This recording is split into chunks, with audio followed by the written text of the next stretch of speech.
Gak lama dari situ, selamat Anda masuk 60 besar. 60 besar. Tapi sudah 60 besar nasional, tapi saya nggak punya harapan apa-apa juga. Yang paling mengagetkan, 4 hari dari saya menerima email 60 besar itu, selamat Anda masuk 25 besar. Sudah mulai ini dong. Sudah mulai ada harapan nih. Ini serius nih berarti program saya pikir.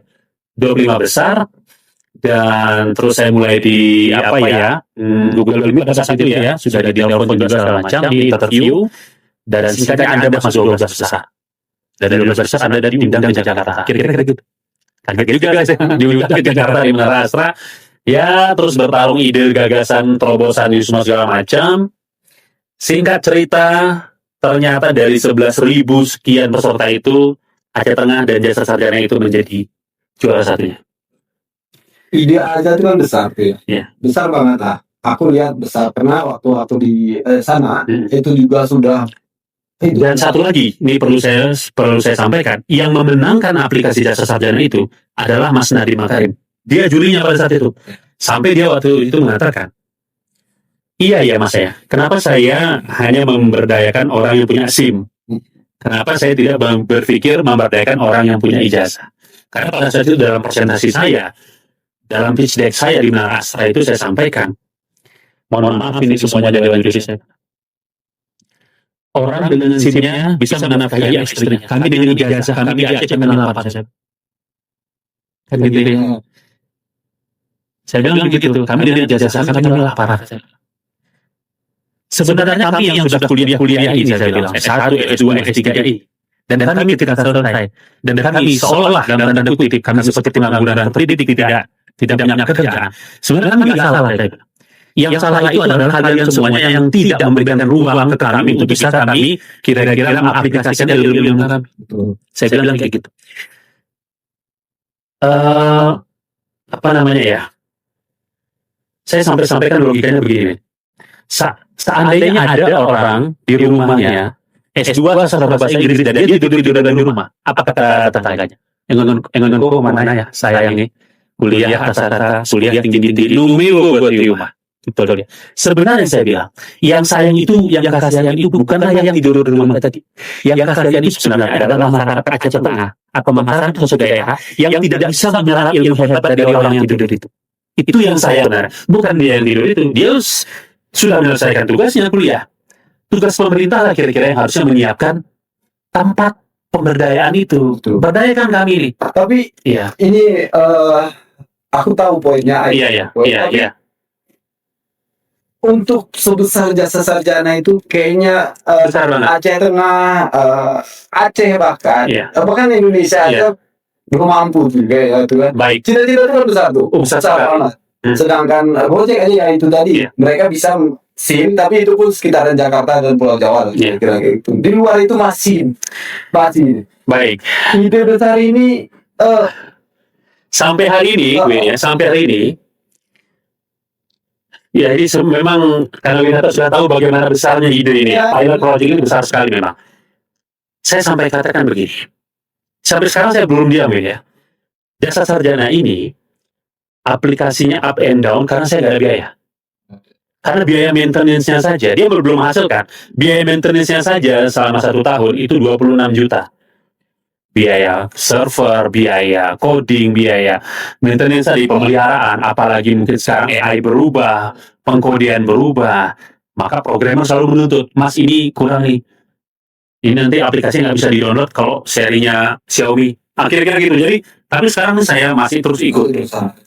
Karena sedikit review, kita juga pernah bangun e-government itu besar banget, dibiayai pemerintah juga bangkrut juga kira-kira. Kalau saya terus terang di Jasa Sarjana ini kan saya dapat hibah dari Astra itu sekitar 75 juta. Nggak cukup. Saya membangun coding Jasa Sarjana ini sejak menang 2018, terus 4 tahun dari situ ya, 2022 berarti selesai codingnya. Dan Astra tadi 75 juta, saya gunakan kantong pribadi saja mungkin sudah lebih dari 200 juta. 4 kali bergonta-ganti programmer. Terkuras lagi. Nggak apa-apa. Bahkan keluarga saya juga sudah distrust dengan saya. Udah lah ya, ini nggak usah maksain baku tumpul lah kira-kira. Saya bilang nggak apa-apa. Mungkin kalau saya mati nanti suatu hari saya bilang, blueprint ini diketahui orang sehingga dia bisa melanjutkan proyek saya ini. Saya bilang ini terlalu besar, men. Dan saya bangga melakukan hal-hal yang seperti seolah melawan kemustahilan, tapi saya terus tetap menyempurnakannya. Sampai hari ini beberapa terobosan ini ya, beberapa proposal terus saya kirimi, apalagi dengan janji Pak Presiden dan Pak Presiden 19 juta lapangan pekerjaan. Menurut saya jasa sarjana ini salah satu jembatan celah untuk menyelamatkan wajah pemerintah itu. Kenapa? Karena jasa sarjana ini kita hanya menyiapkan ruang di mana para sarjana itu bisa kumpul di sana, mereka menjual kepakarannya, masyarakat kira-kira kita announce lah ya, kita umumkan ke masyarakat bahwa oh Anda butuh pendampingan apa nih? Kita ada sebenarnya. Biarkan masyarakat yang menggaji mereka sebenarnya. Jangan seperti sekarang pemerintah kelimpungan menggaji P3K karena kurang APBD, kurang pendapatan daerah. Sebenarnya biar banyaknya uang pemerintah, lebih banyak uang masyarakat. Sekarang saya mau tanya, Gojek itu yang gaji siapa? Masyarakat. Kenapa tidak seperti itu juga mereka ini? Kita hanya berikan di entitasnya, mengafirmasi bahwa ini legalitas Anda sudah kuliah, Anda bisa bekerja dengan pemerintah di jasa sarjana, kira-kira begitu. Selanjutnya mereka bisa menjual kepakarannya. Bahkan di aplikasi jasa sarjana itu, dia tidak hanya bisa menjual kepakaran yang sesuai ijazahnya. Contoh seperti saya misalnya. Saya ijazah S1, S2 saya, sebut saja lah IT. Tapi kan saya juga bisa main catur. Tapi saya juga bisa konsultasi, motivasi. Tapi saya juga bisa bahasa Inggris. Tapi saya juga bisa berenang. Tapi saya juga bisa main gitar. Tapi saya juga bisa membantu orang layouting untuk menulis buku. Saya punya 7 keahlian di luar ijazah saya loh. Dan itu bisa saya jual kepakaran itu. Nah, jasa sarjana menangkap itu. Walaupun Anda sarjana hukum, tapi Anda bisa mengajarkan anak-anak baca tulis itu. Sambil menunggu Anda di order tentang hukum perdata kah, tentang macam-macam, Anda juga bisa di order, dipesan dari yang lain. Bahkan saya, ini di podcast ini dengan bangga saya sampaikan, bahkan saya sudah 2 kali presentasi di Disnaker Aceh. Saya sampaikan, ini nih Pak, lulusan yang pulang-pulang ke kabupaten dan kota ini, biarkan mereka apply di Disnaker ke kabupaten kota masing-masing. Ini sistem sudah saya buat. Tinggal terangkan saja saya bilang. Ibaratnya begini, gimana ya? Kalau Bupati Aceh Tengah atau benar-benar tinggal bilang, Bapak Ibu nggak usah khawatir lagi. Sekarang yang ingin dibuatkan dulu usahanya, yang ingin dibuatkan, bahkan ada yang mau bikin skripsinya loh. Bukan dibuatin, tapi kan kayak kita mau konsultasi skripsi, disertasi, tesis itu ternyata ada orang yang bisa bantu untuk kira-kira sedang konsultasi, yang desain rumahnya, yang macam-macam. Bisa di order dalam sistem ini. Dalam sistem ini, sistemnya yang paling penting, dan memang algoritmanya itu sangat rumit sekali. Mohon maaf, itulah kenapa sampai hari ini, waktu itu kan pernyataan Nadiem Makarim saya ingat betul. Kalau begitu bisa dong saya juga buat Go Academy, dia bilang. Dalam hati saya, silahkan buat Mas. Itu luar biasa rumitnya. Karena gimana ya? Dari cerita jasa sarjana nih, kan ya, lihat ya. Pentingnya. Baik, bagaimana besar jasa sarjana itu? Lihat ya. Sekarang Win, hari ini, kira-kira ada nggak orang yang orang tuanya sakit di rumah butuh kira-kira Perawat. Perawat atau pendampingan lansia misalnya, pasti ada dong, ya kan? Terus dia cari kemana kira-kira gitu? Padahal tidak jauh dari rumahnya, radius berapa meter, ada sarjana psikologi yang bisa. Ya. Hari ini ada anak sebut saja mungkin orang yang mungkin kesusahan untuk bagaimana membuat LPJ, laporan keuangan, bagaimana menguasai database Excel dan lain-lain. Ternyata di Takem ini ada orang-orang yang bisa itu, kira-kira begitu. Nah, aplikasi ini menjembatani itulah kira-kira. Bisa nggak dikecilin? Bisa. Jadi gini, kalau dulu General Electric buat mesin USG yang bisa dibawa-bawa mini, jadi seluruh desa di Indonesia bisa punya. Jadi di dalam sistem ini, kalau kita mau lihatnya kecil bisa, kalau kita mau lihatnya besar juga bisa. Jadi misalnya kita mau main kecil-kecil aja nih, ya kan? Ya udah hari ini kita nih pengen dapat lawan main catur nih, misalnya kan, cari aja lawan main catur. Ketemu nanti dia bilang nih sejamnya sekian gitu kan, datang kira-kira. Cuman begini, kalau di Gojek Selesai kita menerima jasa Gojek, kita turun ya, Ya. dia pergi ya. Ya. Selesai kan? Kalau jasa sederhana kan tidak. Orang pendamping itu harus datang ke ruangan ini, Bin. Benar kan? Kita dalam satu ruangan nih. Maka bagaimana aspek keamanannya? Di dalam sistem itu, kita sudah berkali dengan panic button namanya. Jadi kalau kita ini berdua seperti ini, Bin, di HP saya muncul panic button, alert, alarm. Di HP kamu juga muncul. Ketika saya merasa, ini sepertinya saya kayak disekap nih kira-kira. Kayak nggak nyaman. Kayak nggak nyaman nih, tinggal saya tekan tombol itu. Itu terkirim langsung ke sistem langsung terkoneksi dengan polsek setempat untuk memberitahu bahwa saya sedang dalam kondisi tidak aman.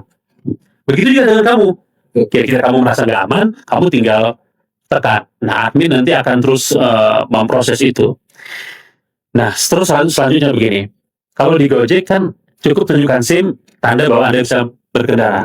Masalah Anda berkendaranya ugal-ugalan ngebut, Gojek nggak tahu. Kalau di jasa sarjana, kita perlu fit and proper test. Ada kurasi. Kita kasih ijazah. Ini ijazah apa? Matematika. Tapi Anda juga menawarkan jasa, Anda bisa les piano, Anda bisa renang, segala macam.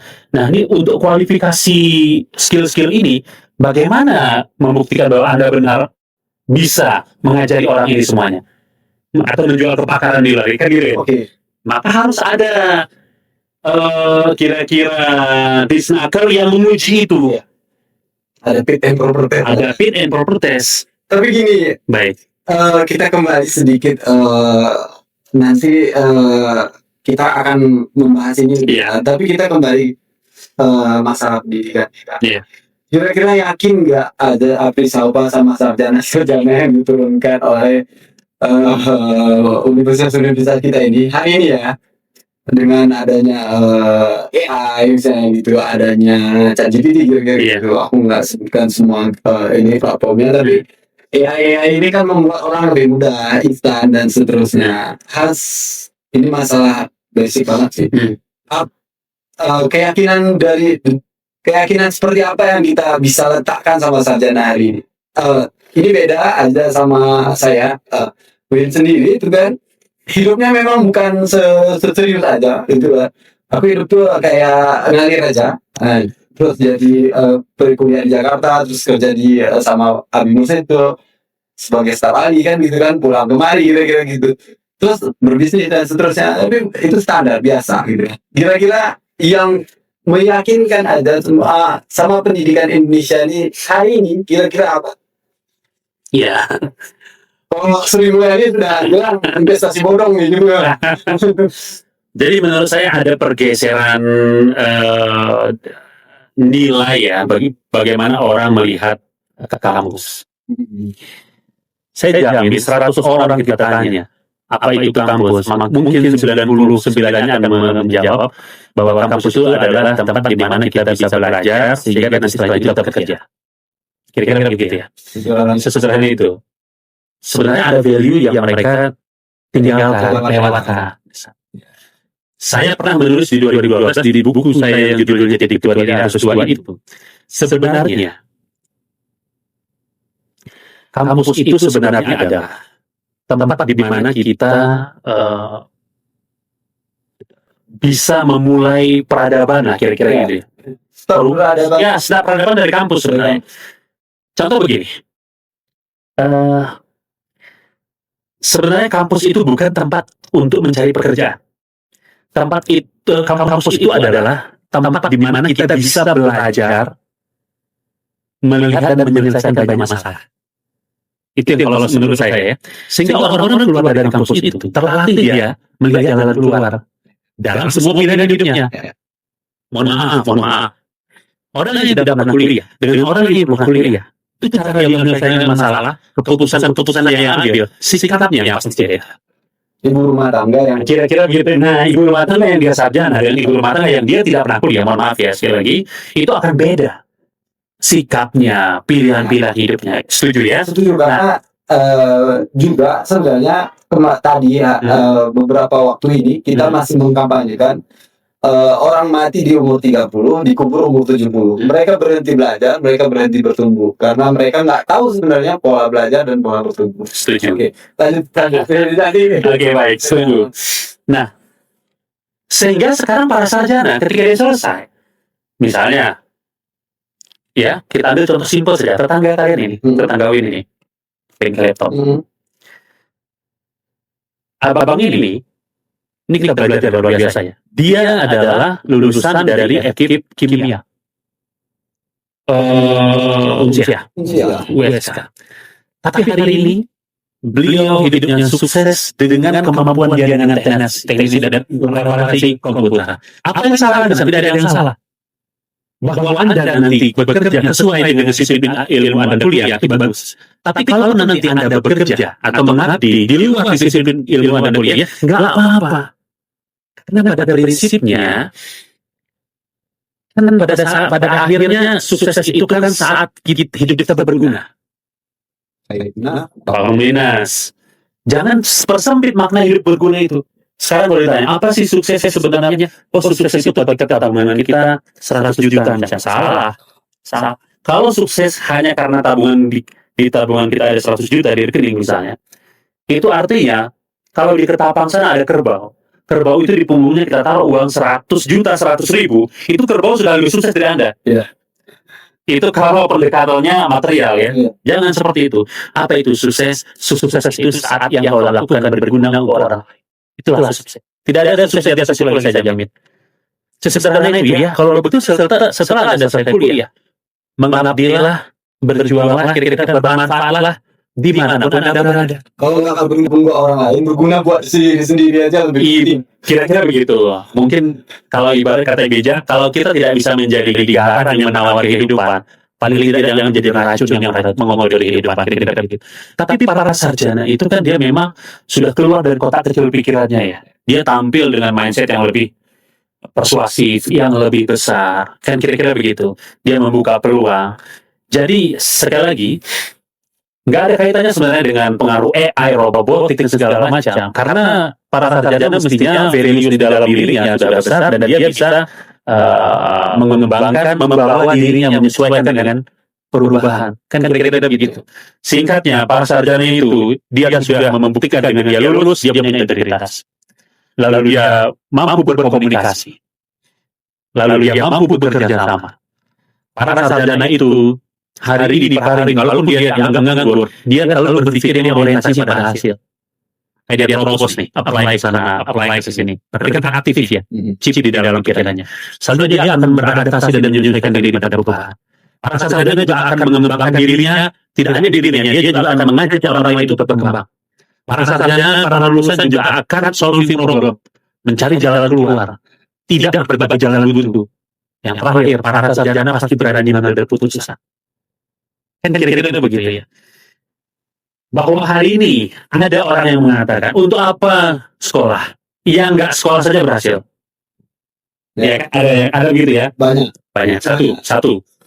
Karena dia melihat posisi masyarakatnya ya, sisi rakyatnya ya. Karena dia melihat posisinya banyak sarjana yang bukan malah menjadikan solution maker, misalnya itu pembuat solusi, tapi dia jadi problem solver, jadi masalah gitu. Iya, baik.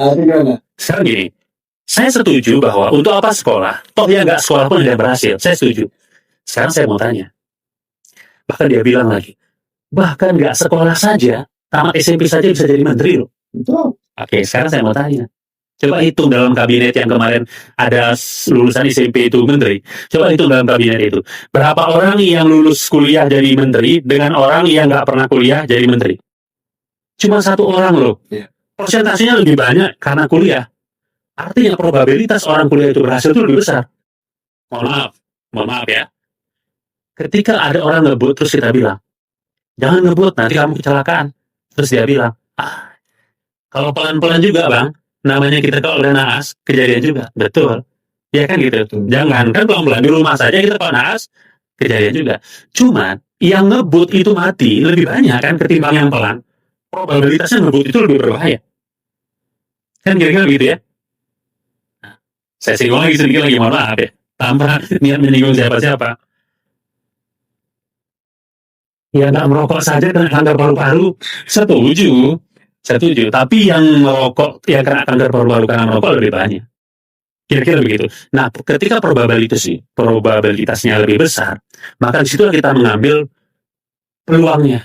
Jadi, Kenapa kita harus sekolah untuk berhasil? Karena orang yang sekolah dan dia berhasil, itu jauh lebih besar ketimbang orang yang berhasil nggak sekolah. Bisa kita hitung, ya nggak sekolah dan dia berhasil, paling bisa dihitung dengan jari. Aku tanya nih, Iya. tantangan setelah saya jadi sarjana. Sebenarnya ini pertanyaan klasik sih. Nggak apa-apa. Tantangan menjadi sarjana setelah sarjana, hampir mungkin pada hari ini aja itu mungkin ribuan orang lulus jasa sarjana misalnya. Gitu. Apa tantangan terbesar setelah sarjana? Kalau aku tuh posisinya agak berbeda karena memang posisi udah dimulai dari awal, jadi orang udah tahu. Beda sama ada juga gitu. Kita kan posisinya sudah orang udah tahu kita sebelum kita mau jadi apa-apa gitu. Iya. Kita mau jadi ini boleh, mau jadi ini. Iya, boleh. iya. Dan sebagian orang dia sarjana fokus sama pendidikannya gitu kan.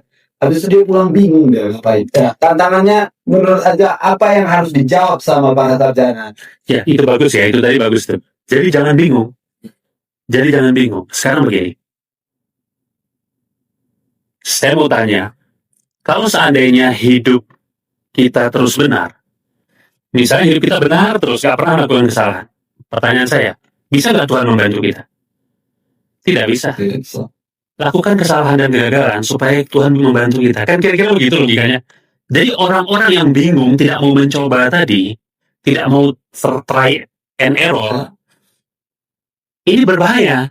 Tuhan nggak bisa membantu dia karena dia nggak melakukan apa-apa loh. Bagi Islamnya agama action kan. Kira-kira gitu. Tindakan ya. Iya, betul. Jadi kan tidak cukup dengan iman, harus dibarengi dengan amal soleh, kira-kira begitu. Nah, amal solehnya ini harus kita lakukan. Pintu itu kan baru terbuka kalau diketuk. Ketuk pintunya, kira-kira. Bahkan dalam Quran itu kalau kita mau tarik sedikit ya. Ini supaya tidak berbau tengku ini. Dan hari ini orang udah lagi jadi tengku gitu kan. Gak harus jadi sarjana pun harus. Nah, jadi untuk sarjana ini, kalau menurut saya, jangan apa ya, kita harus buktikan sesuatu itu bukan rezeki kita. Gampangnya begini deh. Kita mau jual produk nih. Terus kita bilang, kita mau jual sana nih. Kayaknya nggak dibeli deh. Ini kayaknya orang nggak perlu bersama saya deh. Salah, nggak boleh begitu. Tawarin dulu. Ikhtiar aja dulu. Masalah yang nggak dia beli. Baru kita melihat bahwa, oke, ternyata ini bukan rezeki saya. Jadi sesuatu itu buktikan dulu kalau itu ada rezeki kamu. Bahasa saya begini, kita mau mancing nih. Kayaknya nggak ada ikannya nih. Nggak boleh begitu. Kata Tuhan pancing aja dulu. Masalah ada ikannya di sana. Atau tidak, biar itu urusan saya. Biar Tuhan bekerja dengan caranya mengapresiasi kamu. Kira-kira begitu. Tuhan mengatakan dalam Quran surat ke-11 di ayat 6 sampai 7 itu, dan bilang kepada saya, wa ma min dabbatin fil ardi illa 'alallahi rizquha. Jangankan kalian manusia yang punya pikiran, punya masa depan, punya visi misi. Bahkan sekelas dapat hewan larat yang mungkin kamu nggak mengetahui amuba yang jalan dengan perutnya kecil sekali harus dilihat melalui alat itu saja kalau tidak bergerak kata Tuhan tidak aku kasih rezekinya. Moving bergerak, lakukan sesuatu, lakukan yang besar untuk hasil yang besar. Semua orang yang menginginkan yang besar tapi dilakukannya kecil, inilah orang-orang yang sedang memaksa Tuhan untuk berlaku tidak adil. Oke, sudah banyak banget nih yang kita diskusikan ini, tapi aku akan bertanya, Iya. what do you propose your life? Apa tujuan hidup? Baik, ya. Sebenarnya, jujur saja ya, yang aku pahami,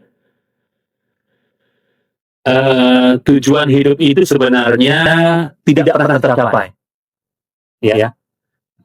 Sebenarnya tujuan hidup itu tidak pernah tercapai. Itu yang mungkin tidak banyak diketahui oleh orang. Itu kenapa Tuhan mengatakan dalam surat ke-51 Zariyat ayat 56, "Wa ma khalaqtul jinna wal insa illa liya'budun." Tidaklah ciptaan jin dan manusia kecuali hanya untuk beribadah kepada. Ibadah itu apa sih? Ibadah itu artinya adalah yang semua yang kita lakukan, yang kita lakukan itu membuat diri kita lebih dekat dengan Tuhan, itu ibadah. Jadi bisa jadi ibadah itu bukan sholat.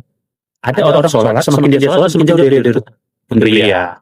Ada orang umroh, pengeria. Ada orang sedekah, disebut-sebut. Bisa saja. Mada dan lain madanya disebut-sebut. Artinya apa? Ibadah itu ternyata adalah pergerakan seorang hamba, aktivitas kita, tujuan hidup kita yang membuat diri kita lebih dekat dengan Tuhan. Cek. Kalau kita berteman, teman kita itu menjadi sebab nggak dekat kita dengan Tuhan. Semakin kita berteman dengan dia, makin jauh kita dari Tuhan. Kira-kira begitu.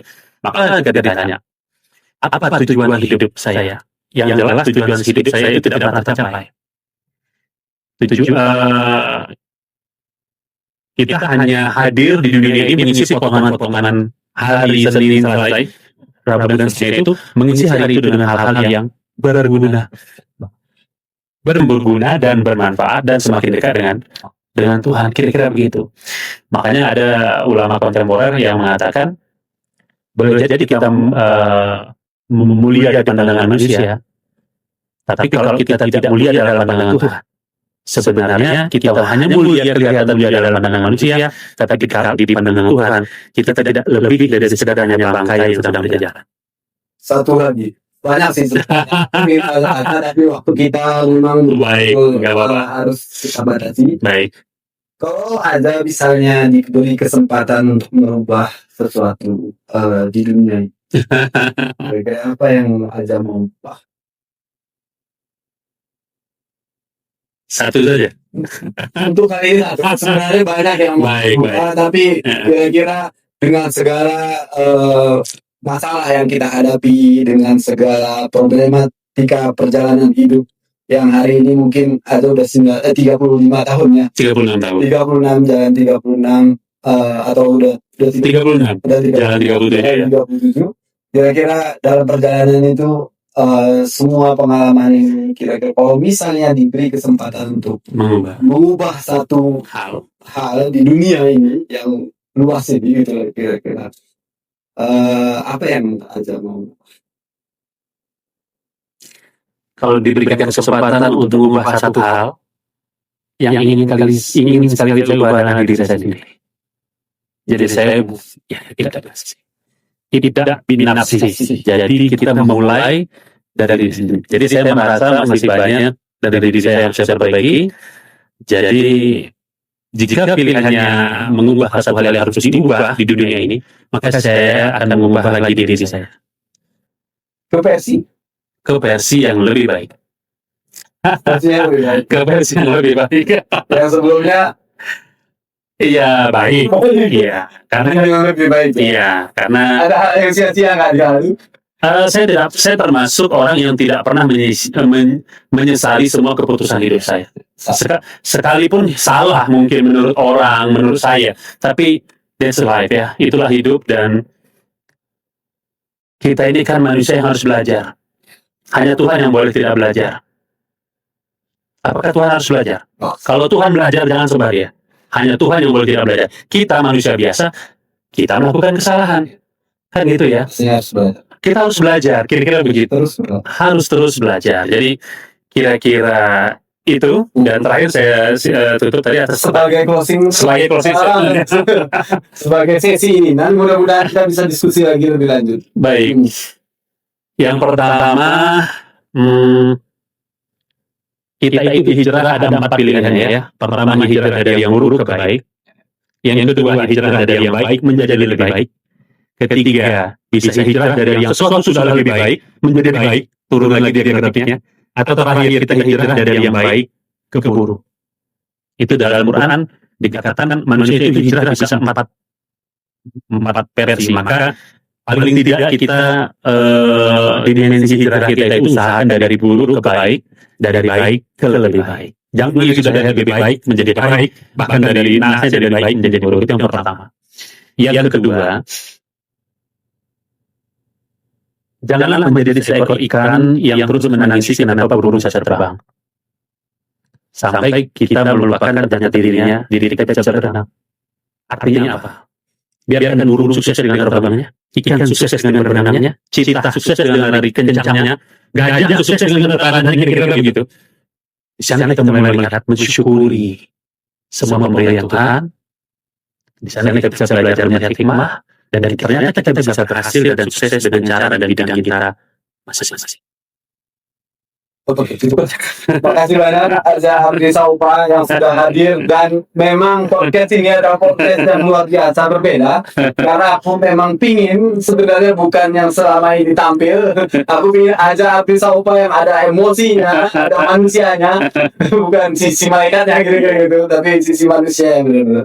Terima kasih rekan sobat ini sesuatu yang luar biasa. Kalau boleh ngambil kesimpulan sedikit, menambahkan di penutup podcast ini, aku ngambil kesimpulan yang tidak mewakili semuanya tapi mewakili ujungnya.